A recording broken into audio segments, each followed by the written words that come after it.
So hello friends, today we're discussing about the class 11th chemistry of the syllabus, introductions of the 11th chemistry। आज हम start करेंगे class 11th chemistry का क्या syllabus होता था और क्या अब हमें पढ़ना है वो हमें आज डिस्कस करेंगे। ठीक है, तो आज से मैं आपका क्लास 11th का जो है सिलेबस स्टार्ट करने जा रहा हूँ। ठीक है, तो हमारी क्या क्या पहले यूनिट होती है वो हम देख लेते हैं। कौन कौन सी हमारी यूनिट्स होती थी क्लास 11th केमिस्ट्री में वो हमें देख लेते हैं। ठीक है, हमारे पास पहले 14 यूनिट होती थी। Some basic concept of the chemistry से लेकर एनवायरमेंटल केमिस्ट्री तक हमारे टोटल 14th यूनिट होती थी। ठीक है, लेकिन अभी जो नई गाइडलाइन आई हैं उनके अनुसार हमारी कौन कौन सी यूनिट को हटा दिया गया है, कौन कौन से टॉपिक्स को हटा दिया गया है वो हम आज बात करेंगे। ठीक है, तो एनवायरमेंटल केमिस्ट्री है तो आपका जो जितने भी आपके जो बोरिंग जो टॉपिक थे, ठीक है, जो ऐसा लगता था जो आपको जो थोड़े बहुत जो टॉपिक थे आपको बोर करते थे, ठीक है, उस जो बोरिंग टॉपिक्स को है उनको हटा दिया गया है। जैसे मान लो आपको एनवायरमेंटल केमिस्ट्री है, ठीक है, तो 14th यूनिट है क्लास 11th केमिस्ट्री सीबीएसई में। 14th यूनिट को एनवायरमेंटल केमिस्ट्री को पूरी तरह से हटा दिया गया है। ठीक है, तो अभी आपके पास 13th यूनिट है, एनवायरमेंटल केमिस्ट्री को एंटायर केमिस्ट्री को पूरी तरह से हटा दिया गया है। ठीक है, और बची आपकी जो 13th यूनिट है उनमें से कुछ टॉपिक्स में क्या किया है, चेंज किया है। चेंज मतलब 30% सिलेबस को क्या किया है, कम किया है। 25 से लेकर 30% सिलेबस को क्या किया है, कम किया है। क्योंकि देखो 11th केमिस्ट्री और 12th केमिस्ट्री की अगर हम बात कर देखें तो 11th का जो सिलेबस होता है वो 12th के बजाय बहुत ही ज्यादा होता है। उसको कवर अप करने के लिए हमें बहुत ही ज्यादा टाइम लग जाता है। ठीक है, लेकिन अभी हमारे लिए गुड न्यूज ये है कि उसमें से 11th की केमिस्ट्री में से 11th की जो केमिस्ट्री है उसमें आपका 30% जो सिलेबस है वो आपका क्या कर दिया है, कम कर दिया है। जिसमें से आपकी 14th जो यूनिट है एनवायरमेंटल जो केमिस्ट्री है उस यूनिट को पूरी तरह से हटा दिया गया है।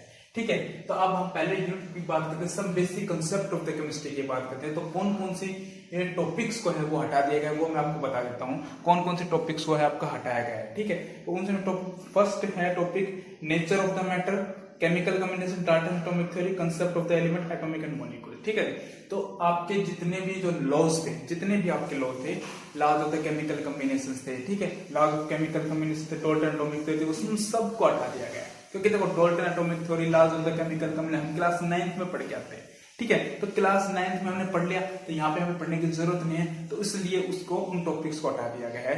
बाकी उन किन को टॉपिक्स को हटा दिया है, लॉज ऑफ केमिकल कॉम्बिनेशंस, ठीक है, डाल्टन एटॉमिक थ्योरी, ठीक है, और concept of the element, atoms and molecules को पूरी तरीके से हटा दिया गया है। ठीक है, आपके जितने भी आपके जो टॉपिक्स हटाए गए हैं वो इसको मैं लिंक उसका जो पीडीएफ जो लिंक है आपको डिस्क्रिप्शन बॉक्स में दे दूंगा मैं। ठीक है, आप आते हैं structure of the atom. Structure of atom में क्या क्या हटाएगा, स्ट्रक्चर ऑफ एटम में हम स्टार्टिंग में पढ़ते थे discovery of the neutron, discovery of the proton, discovery of the electron, ये सब हम डिस्कवरी पढ़ते थे। ठीक है, ये चीजें भी हम क्लास 9th में पढ़ के आते हैं, ये चीजें भी हम क्लास 9th में पढ़ के आते हैं। उन चीजों को भी डिस्कवरी, जो भी हमारा बहुत ही बोरिंग टॉपिक होता था, डिस्कवरी इलेक्ट्रॉन्स, प्रोटॉन्स, न्यूट्रॉन्स, ठीक है, ये सब हमारा चलता रहता था। उन सब को हटा दिया। क्या क्या हटाया गया मैं आपको बता देता हूँ। डिस्कवरी ऑफ इलेक्ट्रॉन्स को हटाया गया, प्रोटॉन्स को, न्यूट्रॉन्स को, एटॉमिक नंबर को, आइसोटोप्स एंड आइसोबार्स को हटा दिया गया है। ठीक है, Thomson's model and limitations, Rutherford and limited, ठीक है, Thompson model, Rutherford model, discovery of electrons, proton, neutrons, isotopes, isobars को क्या कर दिया गया, हटा दिया गया। किसमें से, स्ट्रक्चर ऑफ एटम्स में से इस यूनिट को, इस टॉपिक्स को हटा दिया गया है। ठीक है, थर्ड आता है classifications of element and periodicity in properties. Periodicity in properties, classifications of element, जो आपने जो 11th की सीबीएसई जो केमिस्ट्री की जो 3rd यूनिट है, क्लासिफिकेशन ऑफ एलिमेंट, प्यूरिसिटी। ठीक है, इनमें से जितने भी आपकी जो भी आपके ड्रोबिनियन ट्रेड्स थे, लॉ ऑफ ट्रेड्स थे, न्यूलैंड्स लॉ ऑफ ऑक्टेव थे, उनकी जितनी भी थ्योरी थी, जो थ्योरेटिकल पोर्शन था उन सबको हटा दिया गया। वो थ्योरेटिकल पोर्शन में हम कहां पढ़ के आते हैं, क्लास 10th में पढ़ते थे प्यूरिसिटी एंड एलिमेंट। आपने क्लास 10th अभी पास करके आए हो, आप क्लास 10th के अंदर आप पढ़ के आते थे, क्या क्या पढ़ के आते थे, क्लास 10th के अंदर आप पढ़ते थे जो स्टार्टिंग जो क्लास 10th का जो 5th चैप्टर है, प्यूरिसिटी in properties of the element, उसमें आप स्टार्टिंग में आप सभी साइंटिस्ट पढ़ते थे, सभी साइंटिस्ट के ड्रोबिनियन ट्रेड्स पढ़ते थे, आप न्यूलैंड्स लॉ ऑफ ऑक्टेव पढ़ते थे। ठीक है, वो सभी आप वहां पे पढ़ के आ चुके हैं। ठीक है, तो यहाँ पे क्या करते हैं, उनको एलिमिनेट कर दिया गया, यहाँ पे हटाते हैं। देखो मैं आपको रिवाइज कर देता हूँ कौन कौन से, significance of classification, brief history of development of periodic table, brief history, जितनी भी आपकी हिस्ट्री थी पीरियोडिक टेबल्स के बारे में, जितने भी आपने साइंटिस्ट ने ओपिनियन रखे थे वो सभी को क्या कर दिया गया, हटा दिया गया। फोर्थ है chemical bonding. Chemical bonding as it is रखिए, केमिकल बॉन्डिंग से कुछ नहीं हटाया गया है। मैं आपसे फिर से रिपीट करता हूं, केमिकल बॉन्डिंग में से आपका कुछ नहीं हटाया गया है। Chemical bonding as it is है, जैसे पहले सिलेबस में थी वैसे, उसमें कुछ नहीं आपका चेंज किया गया है। ठीक है, आपके नेक्स्ट है स्टेट्स ऑफ मैटर।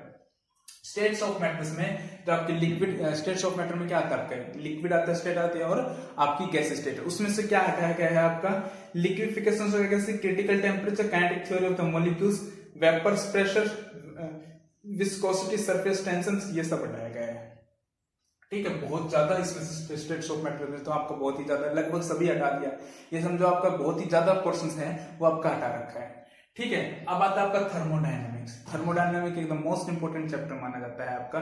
ठीक है, 11th केमिस्ट्री में थर्मोडायनेमिक्स में क्या क्या हटाया गया है आपका, heat capacity and specific criteria of the equilibrium. Heat capacity और स्पेसिफिक हीट कैपेसिटी और क्राइटेरिया ऑफ इक्विलिब्रियम, ये 3 टॉपिक्स आपके थर्मोडायनेमिक्स में से एलिमिनेट किए गए हैं। ठीक है, नेक्स्ट आता है आपका इक्विलिब्रियम। इक्विलिब्रियम में से आपका क्या हटाया, इक्विलिब्रियम में hydrolysis of the salt and Henderson equations आपकी हटाई गई। हाइड्रोलिसिस ऑफ द साल्ट और हेंडरसन इक्वेशंस जो है वो आपकी हटाई गई, वो आपकी एलिमिनेट की गई है। नेक्स्ट आता है आपका रेडॉक्स रिएक्शंस, जो कि एक मोस्ट इंपोर्टेंट चैप्टर माना जाता है। Redox applications of the redox reaction.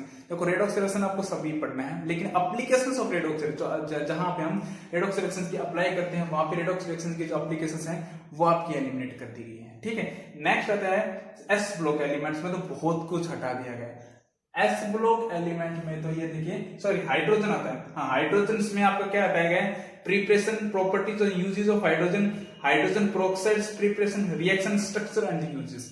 जितना भी आपका थ्योरेटिकल पोर्शन था, ठीक है, structure and uses, hydrogen peroxides के यूजेस, वो सभी क्या कर दिए गए, इसमें से एलिमिनेट कर दिए गए हैं।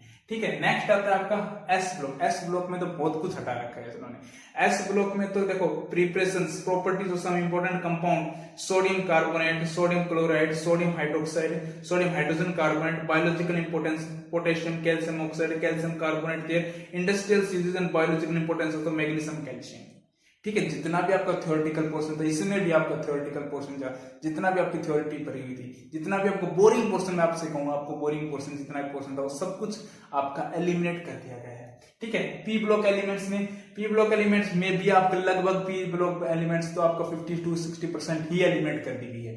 क्या क्या एलिमिनेट किया है, some important compounds, borax, boric acid, boron hydride, aluminium reactions with acid and the alkynes uses, carbon uses of the some important compounds, oxygen and important compounds, silicon and fuses and silicon tetrachloride and silicon and silicates and the zeolites and their uses।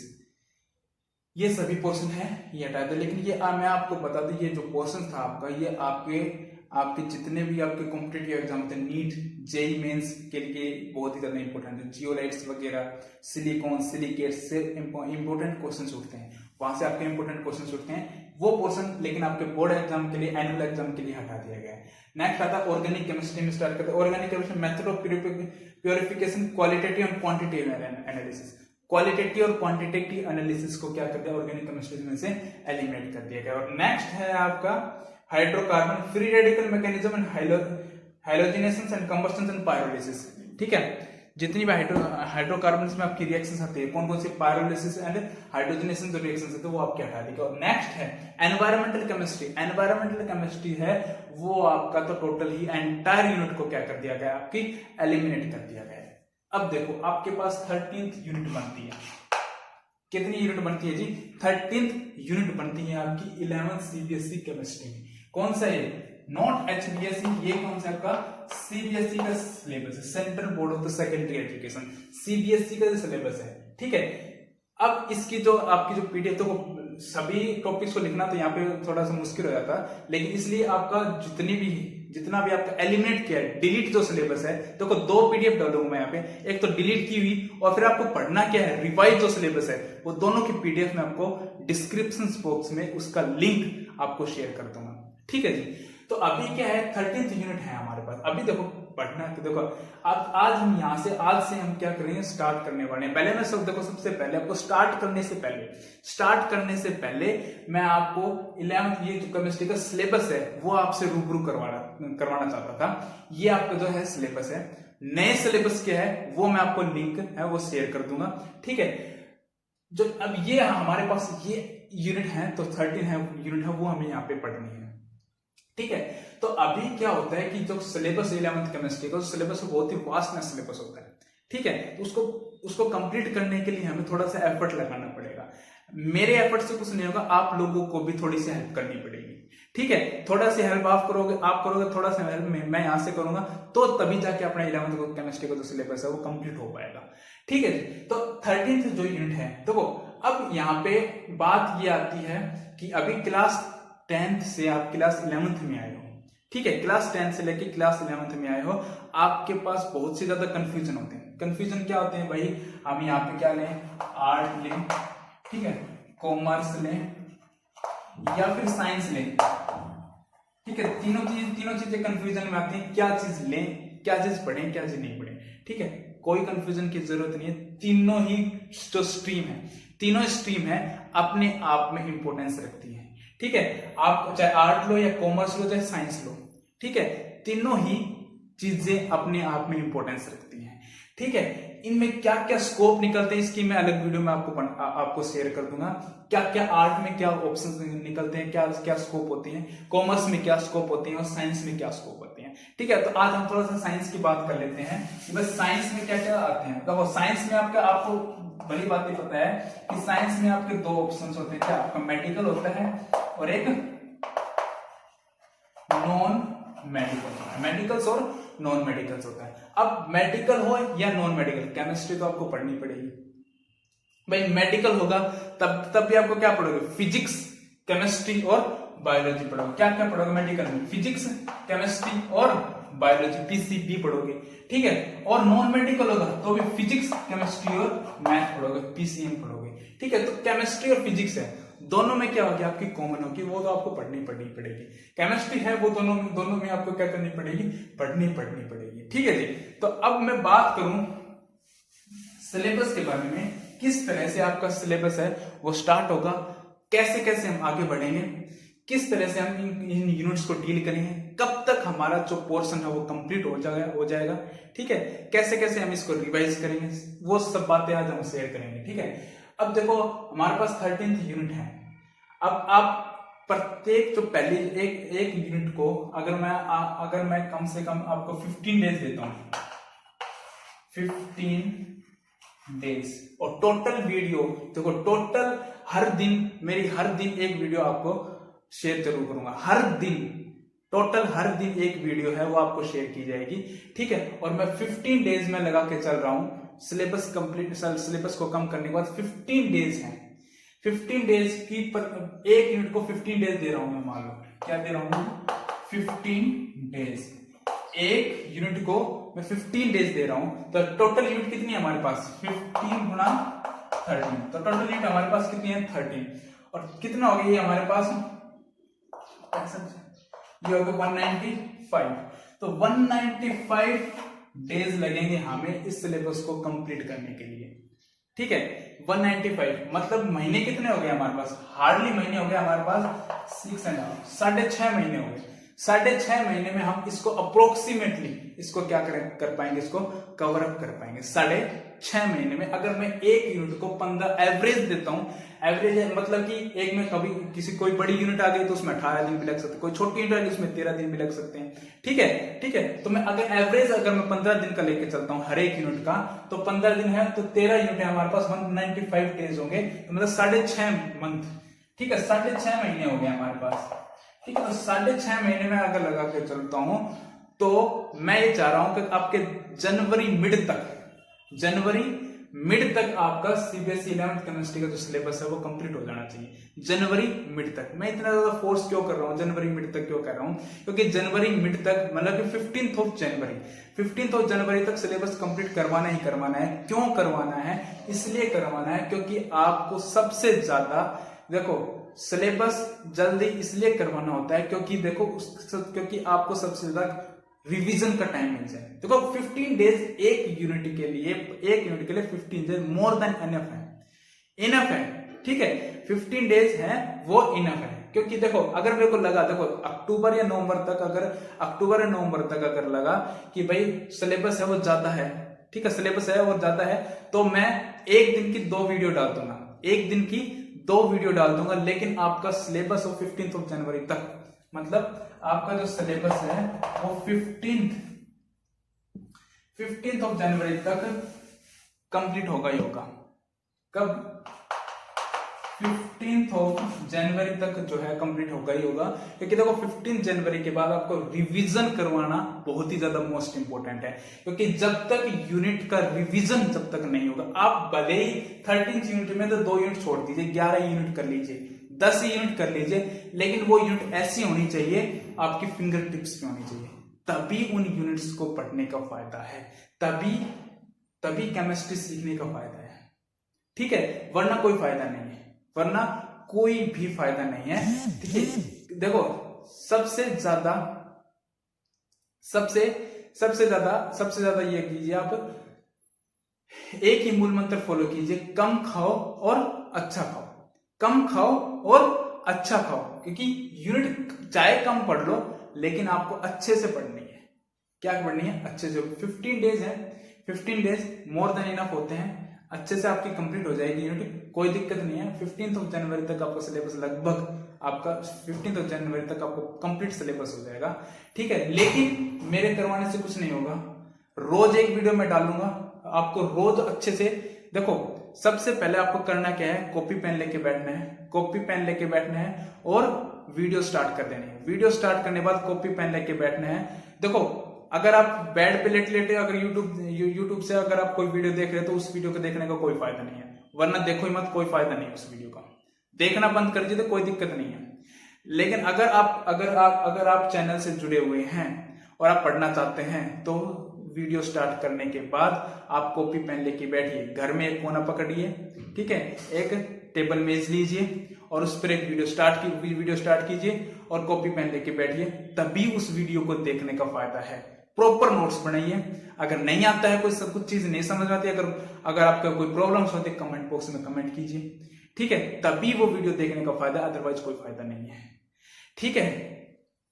इसलिए आप लोग, मैं कह रहा हूँ, फिर से कह रहा हूँ, 15 जनवरी तक लगभग आपका सिलेबस जो है, अप्रोक्सीमेटली नहीं, मैं कह रहा हूँ कंप्लीट सिलेबस है, वो अच्छे से हो जाएगा। रोज एक वीडियो आपकी डाली जाएगी, ठीक है। अगर ऐसा लगा सितंबर अक्टूबर तक ऐसा लगा कि सिलेबस ज्यादा हो रहा है, ठीक है, तो मैं रोज की 2 वीडियो डाल दूंगा, लेकिन आपको सिलेबस 15 जनवरी तक आपका कंप्लीट होगा, ठीक है। ये आपकी जो है यूनिट्स रहेंगी, क्या क्या कमी आई है, ठीक है, क्या क्या कमियां आई हैं, क्या क्या टॉपिक्स कम हुए हैं, वो आपको लिंक है, वो आपको शेयर कर दिया जाएगा, ठीक है जी। और 13th यूनिट है वो आपको करनी है, ठीक है। और 15 डेज है, मैं फिर से कह रहा हूं 15 दिन मोर देन इनफ है।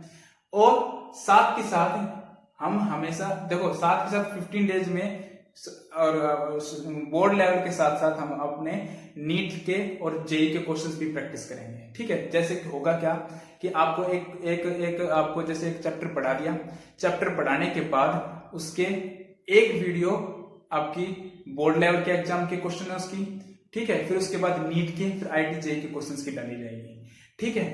तो कोई दिक्कत नहीं है, आप अच्छे से एफर्ट कीजिए, अच्छे से सिलेबस है वो कंप्लीट हो जाए, क्योंकि देखो अभी आपके पास टाइम है, ठीक है, अभी आपके पास क्या है, टाइम है, आप अच्छे से मार्क्स हैं वो अच्छे से स्कोर कर सकते हो, ठीक है। और क्योंकि अभी तो सिलेबस है वो कम, जो सिलेबस है वो 30% आपका कम भी कर दिया गया है, कोई दिक्कत नहीं है, आराम से कर सकते हो सिलेबस। लेकिन बात क्या है, सिलेबस सिर्फ बोर्ड लेवल का कम हुआ है, कॉम्पिटिटिव एग्जाम की अभी तक कोई ऑफिशियल नोटिफिकेशन नहीं आई है, इसलिए आप है जितना पढ़ाया जा रहा है वो अच्छे से पढ़ते रहिए, जो सिलेबस डिलीट किया है उसको भी साथ के साथ में पढ़ते रहिए, ठीक है। क्योंकि अगर आप कॉम्पिटिटिव एग्जाम या एंट्रेंस एग्जाम, क्योंकि 12th के बाद जितने भी जहां पर भी आपको एडमिशन लेना पड़ेगा वहां पे आपको एंट्रेंस क्लियर करना पड़ेगा, और एंट्रेंस क्लियर करने के लिए आपको वो ये एंट्रेंस जो एंट्रेंस टेस्ट बनाने वाले वो ये नहीं देखेगा कितना पोर्शन डिलीट किया गया है, कितना पोर्शन उसको एक्सेप्ट किया गया है, क्योंकि कॉम्पिटिटिव एग्जाम के लिए कोई ऑफिशियल नोटिफिकेशन नहीं है। सिर्फ बोर्ड लेवल एग्जाम के लिए ही ऑफिशियल नोटिफिकेशन आई है आपकी, ठीक है। इसलिए आपको ये सब जो है कॉम्पिटिटिव एग्जाम के लिए पढ़ना है, तो फिर कॉम्पिटिटिव एग्जाम के लिए जो डिलीट पोर्शन है वो भी आपको पढ़ना पड़ेगा। नहीं आता है समझ में कुछ तो मेरे को आपको कमेंट बॉक्स में कमेंट कर सकते हैं, ठीक है। तो आपको ये 13th जो है ये यूनिट है, ठीक है। तो हम कल से हम ये स्टार्ट करेंगे, ठीक है। तो सबसे पहले आपको कोई भी चीज स्टार्ट करने से पहले आपको सिलेबस के बारे में पता होना चाहिए। ठीक है, जब तक आपको सिलेबस का नहीं पता होगा तब तक उसको चीज को पढ़ने से कोई फायदा नहीं है। ठीक है, तब जब तक आपको सिलेबस को नहीं पता होगा तब तक उस चीज को कोई पढ़ने से फायदा नहीं है। ठीक है, आपको पता होगा कि भाई ये दो, सबसे पहले आप जब भी आप अपनी फेयर नोटबुक में सबसे पहले आप क्या काम करना, यूनिट का नाम ऊपर डालना, उसके बाद सबसे पहले अपना सिलेबस लिखना कि भाई उस यूनिट में मेरे को क्या क्या पढ़ना है, उस हिसाब से फिर आपको पढ़ना पड़ेगा, तभी उस यूनिट को पढ़ने में मजा आए। क्योंकि हमें अगर हमारे सामने एक टारगेट है कि मुझे ये पढ़ना है, ये मुझे टॉपिक पढ़ने हैं, ये मुझे यूनिट पढ़नी है और ये मेरे को यूनिट कवर करनी है और इतने दिन में मेरे को कवर करनी है, तभी उस चीज को पढ़ने में मजा आता है और वो कवर होती भी है। ठीक है, तो इसलिए ये हमारा क्लास 11th केमिस्ट्री का सीबीएसई का ही हमारा सिलेबस था। क्या कम किया गया है वो मैं आपको लिंक शेयर कर दूंगा। ठीक है जी, तो और कुछ नहीं है भाई, यही हमारी यूनिट। और एक और मैं आपको एक और बात बता देता हूं मैं आपको, देखो क्लास 9th है, जो 9th है वो आपकी 11th से कनेक्टेड है और जो क्लास 10th है वो आपकी 12th से कनेक्टेड है। इसलिए आप 11th 12th में आ गए तो क्लास 9 10th को मत भूल जाना। क्लास 9 10th को बिल्कुल मत भूल जाना, क्योंकि 9th अगर किसी ने अच्छे से पढ़ रखी है तो 11th में उसको बिल्कुल भी दिक्कत नहीं आएगी। ठीक है, क्योंकि देखो 9th और 10th की सारी वीडियोस मेरे इस चैनल के ऊपर अवेलेबल है, नितेश कुमार के नाम से इस चैनल पे सारी अवेलेबल है। 9th 10th की लगभग अप्रोक्सीमेटली आपकी 100 वीडियोस के आसपास आपकी वीडियोस यहाँ पे मिल जाएंगी। ठीक है, और उसका लगभग क्लास 9 केमिस्ट्री, क्लास 10 केमिस्ट्री का लगभग सिलेबस अप्रोक्सीमेटली 85% आपका सिलेबस कंप्लीट हो चुका है। 15% सिलेबस रह रहा है जो कि 15-20 दिन में कंप्लीट हो जाएगा। ठीक है, जो कुछ चीजें आपको लग रहा है आपको मेरा थोड़ा बेसिक यहाँ से थोड़ा सा मेरे को उठाना है तो आप क्लास 9th की वीडियो यहाँ से देख सकते हैं, क्योंकि मैं फिर से बता रहा हूँ, क्योंकि 9th जिसकी क्लियर होगी ना वो 11th में कोई दिक्कत नहीं आएगी। जिसकी 10th क्लियर होगी अच्छे से, उसकी 12th में कोई दिक्कत नहीं आएगी। ठीक है, क्योंकि क्लास 9th के कॉन्सेप्ट ही 11th में आते हैं और उसको ब्रीफली पढ़ाया जाता है। मैं आपको एक एग्जांपल देता हूं, देखो मान लो some basic concept of the chemistry है। Some basic concept of the chemistry के अंदर आपकी फिजिकल क्लासिफिकेशन और केमिकल क्लासिफिकेशन हमें दोनों पढ़नी है, जो कि क्लास 9th के अंदर हमारे 2 चैप्टर आते हैं केमिस्ट्री के अंदर। आपको मैं याद करवा देता हूं। पहला जो चैप्टर था हमारा मैटर इन अवर सराउंडिंग, दूसरा चैप्टर था हमारा is matter around us pure. उन दोनों चैप्टर में हमने क्या देखा था, फिजिकल क्लासिफिकेशन भी देखी थी। जो फर्स्ट चैप्टर में हमने फिजिकल क्लासिफिकेशन देखी थी, सेकंड चैप्टर में हमने केमिकल क्लासिफिकेशन देखी थी। तो फिजिकल क्लासिफिकेशन और केमिकल क्लासिफिकेशन में हमारे 2 चैप्टर कंप्लीट होते थे। और थर्ड चैप्टर था कौन सा, atom and molecules. Atom and molecules में हमने लॉज देखे थे और मोल कॉन्सेप्ट को देखा था। तो फर्स्ट, सेकंड और जो थर्ड चैप्टर है उन तीनों चैप्टर का कॉम्बिनेशन में एक क्लास 11th की केमिस्ट्री की फर्स्ट यूनिट है। उन क्लास 9th के पहला चैप्टर, दूसरा चैप्टर और तीसरा चैप्टर को मिला के ये पहली यूनिट बनती है इसकी क्लास 11th की सीबीएसई की। Some basic concept of chemistry में फिजिकल क्लासिफिकेशन भी बताया है, केमिकल क्लासिफिकेशन भी बताया है और एटम और मॉलिक्यूल्स का जो मोल कॉन्सेप्ट है उसको डिटेल किया गया, उसको भी डिटेल से समझाया गया है। उन तीनों को कंबाइन करके ये पहली यूनिट बनाई गई है। क्लास 9th में आपकी 4th यूनिट क्या थी, स्ट्रक्चर ऑफ एटम। ठीक है, यहां भी क्या है, स्ट्रक्चर ऑफ एटम। ठीक है, उसी को ही थोड़ा सा एक्सटेंडेड लेवल पे जो डिटेल में यहाँ पे समझाया गया है। ठीक है, तो वो क्या था, बिल्कुल आपका बेसिक था। 9th क्या थी, वो बिल्कुल बेसिक थी। ठीक है, और उसको डिटेल लेवल पे हम यहाँ पे पढ़ेंगे। डिटेल लेवल पे हम क्या पढ़ेंगे, यहाँ पे पढ़ेंगे। तो क्लास 9th और 10th है वो आपके अच्छे से क्लियर है, तो यहाँ पे बिल्कुल भी दिक्कत नहीं आएगी। लेकिन अगर क्लियर नहीं है तो भी घबराने की कोई बात नहीं है, क्योंकि हम यहाँ पे बिल्कुल बेसिक से उठा के चलेंगे। 9th और 10th से बिल्कुल बेसिक से उठा के चलेंगे और बेसिक से उठते उठते हम हाई लेवल तक जाएंगे। ठीक है, तो कोई प्रॉब्लम्स नहीं आएगी। अगर कोई प्रॉब्लम आती भी है तो आप कमेंट बॉक्स में कमेंट करके मेरे को कमेंट कर सकते हैं कि सर ये टॉपिक नहीं समझ में आया, मैं उसको टॉपिक को दोबारा वीडियो बना दूंगा। ठीक है, इस टॉपिक पे आपकी दोबारा वीडियो बना दी जाएगी। लेकिन अगर आपको ऐसा लगता है कि मैं 9th और 10th में केमिस्ट्री थोड़ी सी कमजोर है, ठीक है, तो आपकी वीडियो इस चैनल के ऊपर 100 के अप्रोक्स आपकी वीडियोस अवेलेबल हैं। सारा का सारा पूरा का पूरा चैप्टर सीबीएसई का समझाया गया है, केमिस्ट्री का 9th का और 10th का पूरा समझाया गया है, आप वहां से भी देख सकते हैं। ठीक है, लेकिन क्लियर होना चाहिए अच्छे से, तभी आपकी इंटरेस्ट है वो क्या कि किसी भी चीज का अगर बेसिक अगर आपका स्ट्रॉन्ग होगा तभी आप उसको हाई लेवल तक लेके जा सकोगे। ठीक है जी। तो कल से हम यहाँ से स्टार्ट करेंगे क्लास 11th केमिस्ट्री का जो सिलेबस है वो हम कल से स्टार्ट करेंगे। ठीक है, तो आई होप आप लोग स्टार्ट करने से पहले, ठीक है, वीडियो देखने से पहले, वीडियो जब आप स्टार्ट करोगे तब आप कॉपी पेन फेयर नोटबुक है आप लेके बैठना, तभी इस वीडियो को देखने का फायदा मिलेगा। ठीक है, तो आपको आज करना क्या है, सबसे पहले आपका सिलेबस लिखना है।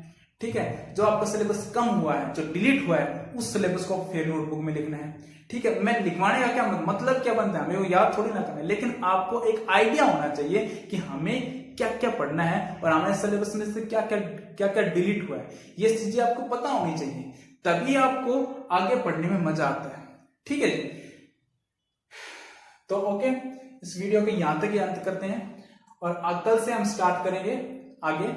ठीक है, okay, thank you so much and thank you for your support. Please अगर आपको ऐसा लगे कि भाई ये वीडियो मेरे लिए फायदेमंद है या ये वीडियो मेरे लिए प्रॉफिटेबल है, तो इस वीडियो को लाइक करें, सब्सक्राइब करें और शेयर करें। Thank you so much.